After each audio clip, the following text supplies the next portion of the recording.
we will talk about how can you fix this problem on your Jurassic app. So all you have to do, so you just click here on settings, click on it here.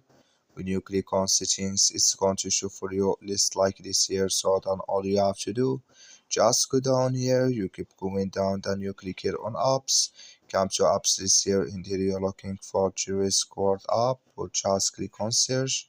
Then here at Jurassic app, it's going to show for you like this, click on it.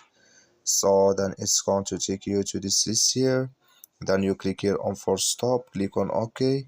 Then you go down, just click here on storage, come to storage list here, just click here on clear cache. Then all you have to do, so you just go to your Play Store, click on it here.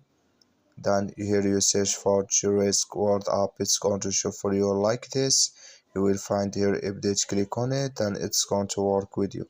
That's all you have to do. Thank you for watching. Don't forget to support us by liking and subscribe.